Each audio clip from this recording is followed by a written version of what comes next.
오늘 우리에게 주신 하나님 말씀은 신명기 8장 7절로 18절 말씀입니다. 신명기 8장 7절로 18절 교독으로 봉독합니다.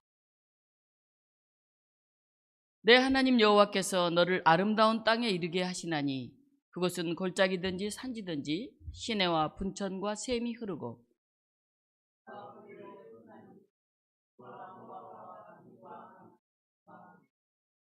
내가 먹을 것에 모자람이 없고 내게 아무 부족함이 없는 땅이며 그 땅의 돌은 철이요 산에서는 동을 캘 것이라.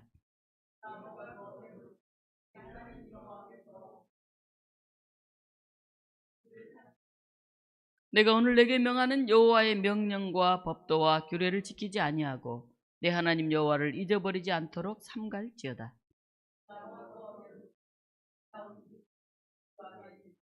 또 내 소와 양이 번성하며 내 은금이 증식되며 내 소유가 다 풍부하게 될 때에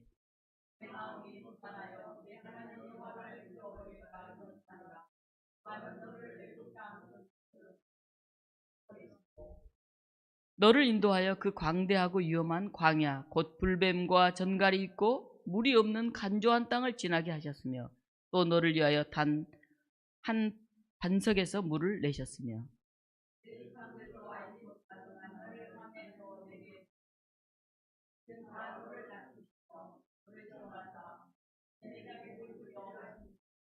그러나 내가 마음에 이르기를 내 능력과 내 손의 힘으로 내가 이 재물을 얻었다 말할 것이라.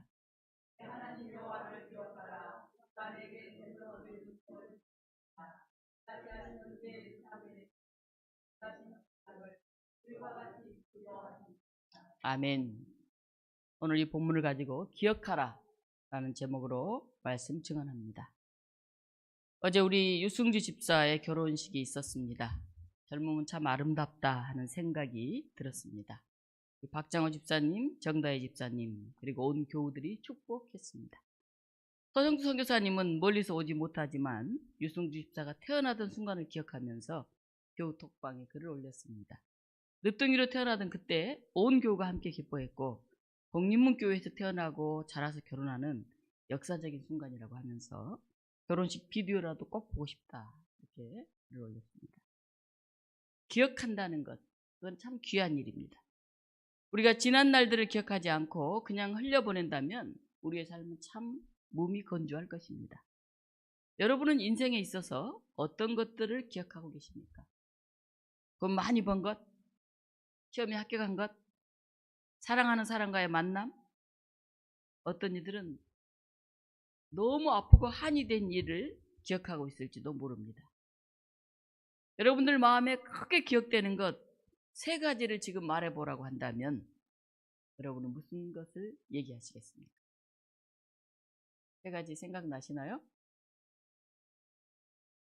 그 기억이 기쁨과 감사라면 우리 삶이 풍성하고 행복할 것입니다. 우리의 삶에서 출생, 결혼 등 기쁘고 행복한 순간이 있습니다. 그러나 어떤 이들은 그 기쁜 순간을 다 잊어버립니다. 그리고 원망과 아픔으로 채워가는 사람들이 있습니다. 내가 왜 태어났는지 모르겠다. 내가 왜 그 사람을 만나 결혼해서 이렇게 힘들게 사는지 모르겠다. 이렇게 생각하는 사람들은 기억의 회로가 부정적으로 작동하기 때문에 인생이 행복하기가 어렵습니다. 비록 가난한 집안에서 태어나서 고생하며 살았다 할지라도 그 어려움 가운데서 지켜주시고 키워주신 부모님께 감사할 줄 알아야 합니다. 비록 배우자와 맞지 않아 이혼하게 되었다고 하더라도 원망하고 미워하지 말고 서로의 행복을 빌어주며 남은 삶을 새롭게 만들어가야 합니다. 오늘 본문에서 여호수아는 이스라엘 백성들에게 여호와를 잊지 말라고 합니다. 우리 11절부터 14절까지 같이 한번 읽어볼까요? 한 목소리로 읽어보겠습니다. 내가 오늘 내게 명하는 여호와의 명령과 법도와 규례를 지키지 아니하고 내 하나님 여호와를 잊어버리지 않도록 삼갈지어다.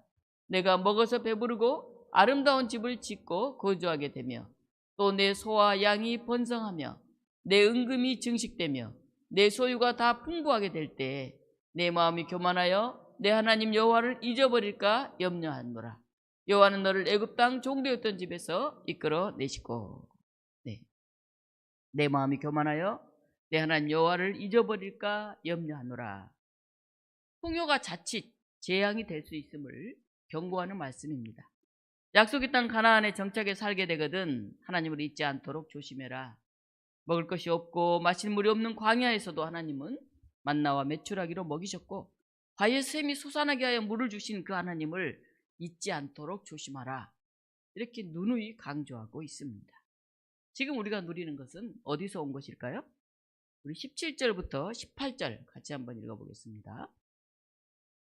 그러나 내가 마음에 이르기를 내 능력과 내 손의 힘으로 내가 이 재물을 얻었다 말할 것이라. 내 하나님 여호와를 기억하라. 그가 내게 재물 얻을 능력을 주셨습니다. 이같이 하심은 내 조상들에게 맹세하신 언약을 오늘과 같이 이루려 하심이니라. 내 능력과 내 힘으로 이 재물을 얻었다. 이렇게 주제넘은 생각하지 마라. 그런 얘기를 합니다. 하나님을 기억하라. 하나님이 재물 얻을 능력을 너에게 주셨다. 이렇게 말합니다. 힘의 근원이신 하나님을 잊지 말고 우상을 섬기지 말라는 말씀입니다. 오늘 신명기 8장에서 거듭 기억하라 라고 되풀이해서 얘기하는 그 이유가 뭘까요? 이것은 이스라엘 민족이 과거로부터 특히 광야의 굶주림과 시련의 역사에서 무엇을 배웠는가를 다시금 되새기게 하려고 하는 것입니다. 이제 그들은 결핍과 부족, 불편의 처지를 극복하고 풍요와 안정과 쾌락의 생활로 접어들게 되었습니다. 그런데 이런 번영과 풍요의 시대에도 그들은 누가 자신을 지켜주는 자이며 누가 이 풍요를 주었는지를 바르게 인식하고 기억하라는 것입니다. 그들 스스로 하나님의 말씀에 의지해서 살아가는 그런 존재로 서라는 것입니다. 이 문제가 신명기에서 아직 결론이 나지 않는 그런 질문으로 남아 있습니다. 오늘 추수감사 예배를 드리는 우리도 마찬가지입니다. 기후위기 시대에 어느 때보다 더웠어요. 사실 수능 때가 되고 뭐 이러면 굉장히 춥잖아요. 근데 올해는 수능 때도 따뜻해요. 어제 결혼식도 11월 말을 향해 가는데도 굉장히 푸근하더라고요. 수해도 많고 여전히 우리나라 경기가 좋지 않노로 한 해도 하나님은 저와 여러분을 지키고 인도하셨습니다. 먹이고 입히셨습니다. 그래서 오늘 여기까지 왔습니다. 춥고 불안하고 걱정스럽고 무더위 속에서 우리가 지내왔지만은 우리는 오늘 여전히 이 자리에서 추수감사 예배를 드리고 있습니다. 올 한 해 동안 우리의 가정을, 우리의 교회를 인도하신 하나님의 손길을 여러분 어느 정도 느끼고 계십니까? 이 감사의 절기에 어떤 마음으로 하나님 앞에 서 있습니까? 혹시 내가 받은 은혜는 다 잊어버리고 내가 잘나서 내 노력으로 이렇게 살고 있다고 착각하고 있는 것은 아닐까요?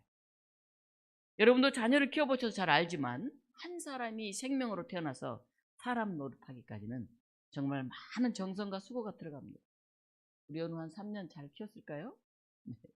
아직도 뭐 사람 노릇하려면 한참 멀었죠. 네, 5년. 아니 최소한 20년, 고등학교쯤은 졸업해야. 아니 요즘 고등학교 졸업해서도 사람 노릇 잘 못해요.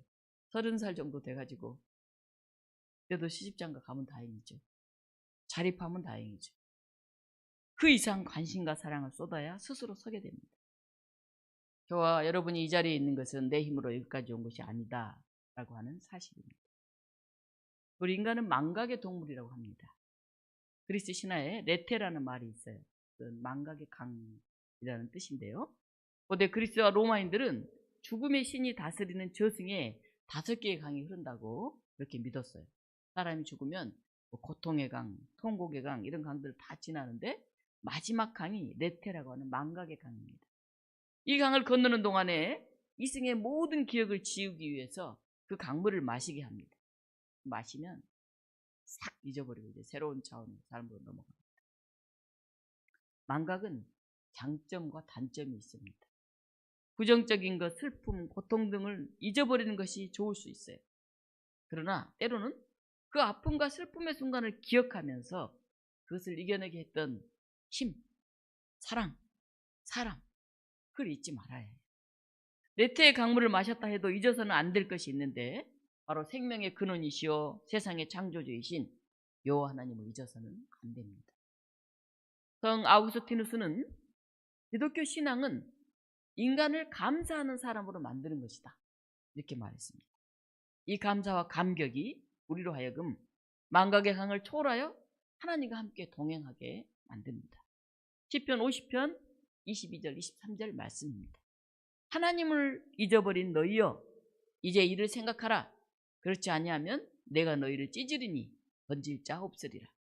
감사로 제사를 드리는 자가 나를 영화롭게 하나니 그의 행위를 옳게 하는 자에게 내가 하나님의 구원을 보이리라. 이런 식사기도문도 있습니다. 좋은 선물은 다 주님으로부터 오나이다. 주여 이제 감사드리나이다. 아멘. 보리밥을 먹던 먹을 게 없어서 옥수수를 먹던 좋은 선물은 다 주님께 옵니다. 주님 이제 감사드립니다. 어떤 처지 형편에서 그런 기도를 드립니다. 하나님께서 사람들에게 복을 주신다는 사실은 틀림이 없더라도 그 축복의 내용은 사람마다 다 다릅니다.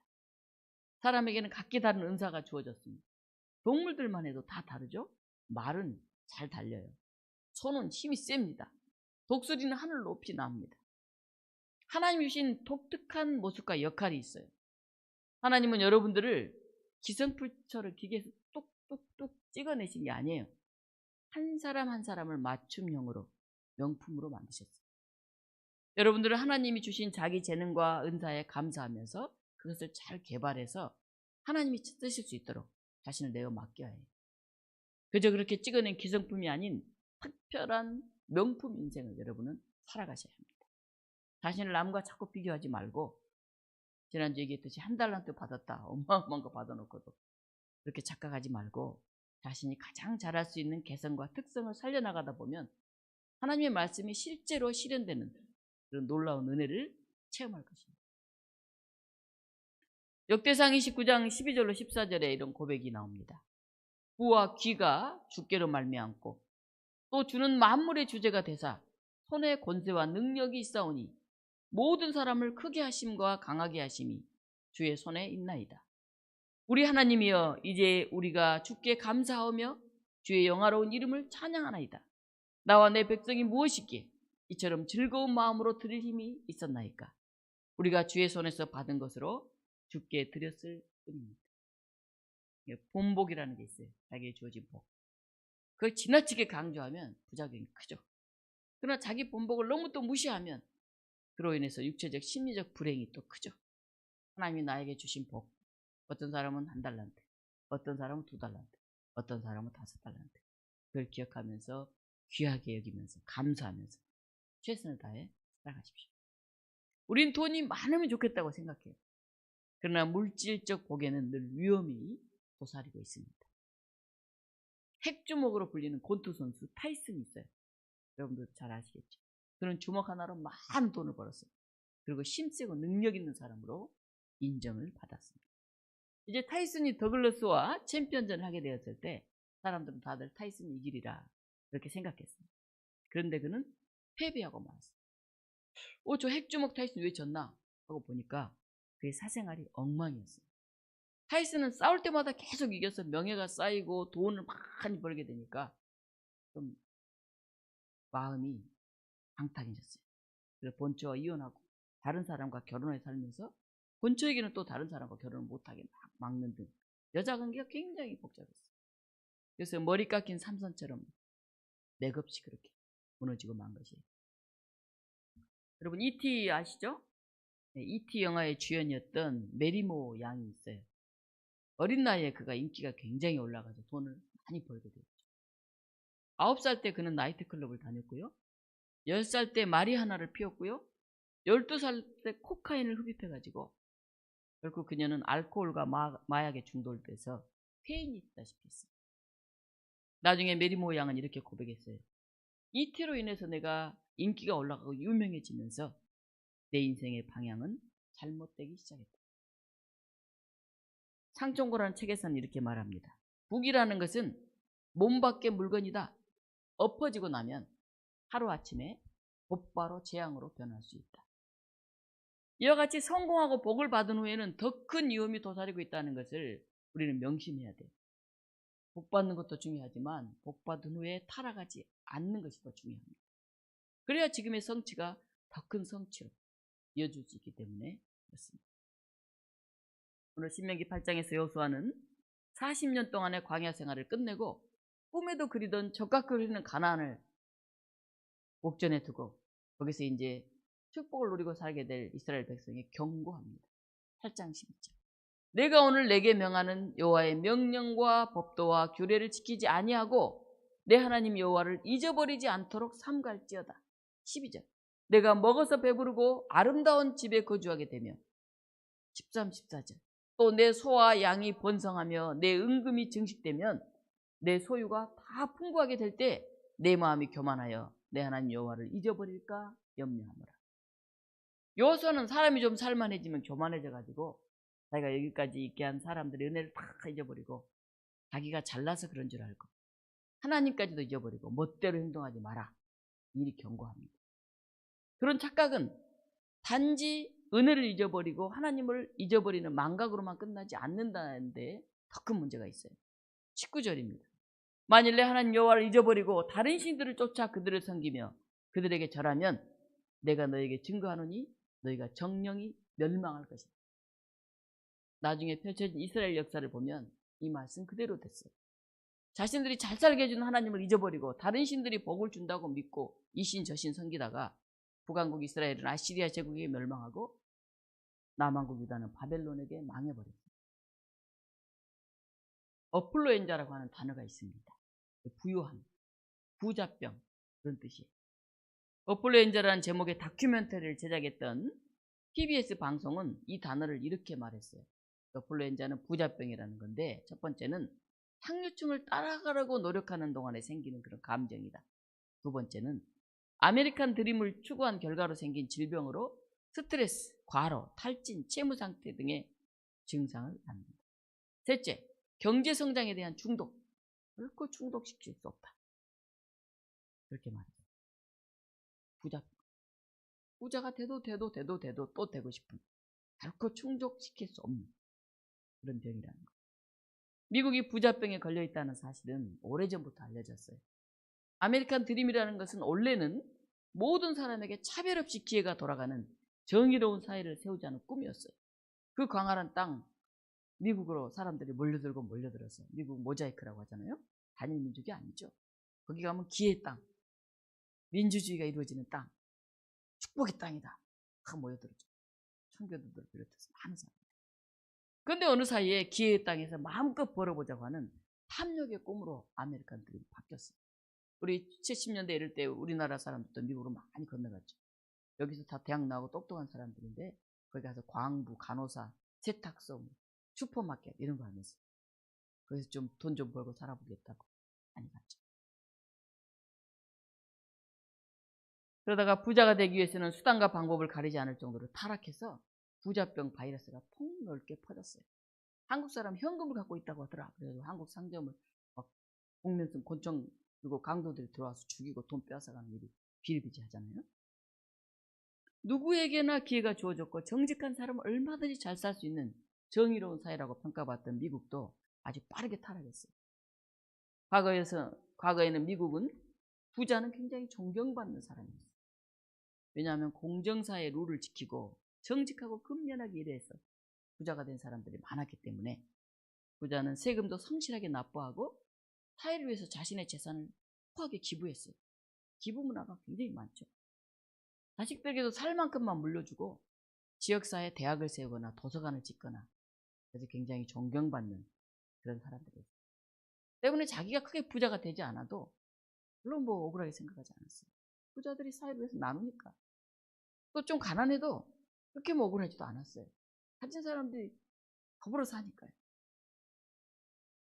그래서 그냥 자기에게 주어진 이 삶을 번복으로 받아들이면서 좀 없으면 없는 대로 좀 중산층은 중산층대로 많은 사람들은 다 기부하고 학교 짓고 이렇게 나누는 대로 그렇게 살았어요. 그런데 이제 미국 사회에서도 부자는 이렇게 존경받지 못합니다. 정도 이상의 부를 누리면 야 분명히 어떤 부정이 있을 거야 이런 의심을 받아요.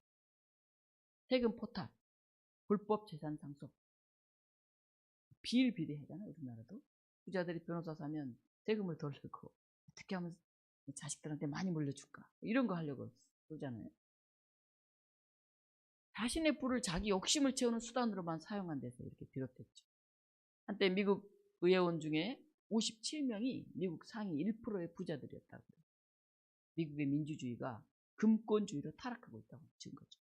돈 있으면 명예도 갖고, 돈 있으면 권력도 갖고, 그런 사회가 되어가고 있죠. 우리나라도 이와 다르지 않죠. 제가 잘 아는 집사님 가정이 있었어요. 부부가 사업을 해서 돈을 많이 벌었습니다. 그러자 그들은 필리핀이나 동남아 등 여행 다니기 바빠요. 겨울이면 따뜻한 데 가서 한 달이나 두 달씩 돈 옷 입고 뭐 진짜 배 타고 다니고 골프를 치고 와요. 골프 여행. 우리나라 추우니까. 좋은 옷, 멋진 차. 아, 참 잘 사는구나. 참 행복해 보인다. 사람들이 생각했죠. 근데 그 아들이 문제가 생겼어요. 그 부모들을 보니까 돈만 있으면 못하는 게 없거든요. 돈이 힘이구나. 그렇게 생각했어요. 없는 아이들, 가난한 아이들, 걔들 우습게 보면서 괴롭히고 겉들먹거리고 그러다가 감옥에 가게 됩니다. 부모들이 성실하게 살면서 본을 보여야 돼요. 돈과 힘이 있으면 된다고 생각하고 재미와 여유만 추구하면서 사는 모습을 보면서 자란 자녀가 이웃의 어려움을 보고 안타까워할까요? 동물 등 다른 생명들을 돌볼까요? 사회의 평화를 일하는 그런 사람으로 성장할까요? 거의 어려웁니다. 자신이 남보다 조금 더 가진 것이 있다면 그 주어진 것에 감사하면서 겸손함으로 나누고 베푸는 삶을 사십시오. 그런 부모를 보며 자란 자녀들이 사람들로부터 칭찬받는 성품 좋고 따뜻한 마음을 가진 사람들로 성장을 합니다. 여러분의 자녀들이 잘 되기를 원한다면 여러분들로 인해서 다른 사람들에게 기쁨을 전하는 그런 삶을 사십시오. 어제 결혼식 주례를 하면서도 짧은 2분짜리 주례를 했지만은 그런 이야기를 했습니다. 자기 가족만을 위한 삶이 아닌 이 여러분 두 부부들로 인해서 이웃이 행복해지는 복덩어리가 되는 그런 삶을 살아가라고. 그렇게 감사와 행복 바이러스가 퍼져나갈 때 우리 교회, 우리 사회가 아름답고 행복한 세상이 될 것입니다. 자기만의 즐거움을 넘어서 어려운 이웃을 돌보며 나눔의 손길을 펴주십시오. 그래야 세상도 행복해지고 결국 자신도 행복해집니다. 우리 가족, 나만 행복하고 잘 살려고 그러니까. 좀 가난하고 못 살고 사다리가 무너진 사람은 욱 해가지고 그냥 차로 앞에 차 치워버리고 말이죠. 층간소음이라고 올라가서 그냥 때려고 애들 이판사판이다 이렇게 되지 않아요. 세상이 다 같이 불행한 거예요. 나누는 사람, 감사하는 사람, 자족하는 사람, 그런 사람들이 오늘 이 사회에 필요합니다. 이 추수감사절이 은혜를 기억하는 절기, 나눔의 실천이 있는 절기가 되시기를 간절히 축원합니다. 기도하겠습니다. 사랑의 하나님, 기억하게 하십시오. 우리가 어려웠고 가난했을 때, 우리가 힘들었을 때 우리를 돌보아 주었던 사람들을 기억하게 해주십시오. 우리가 약하고 힘이 없었을 때, 어렸을 때 우리를 위해 헌신하며 이 자리까지 우리를 양육해 주신 우리의 부모님들을 기억하게 해주십시오.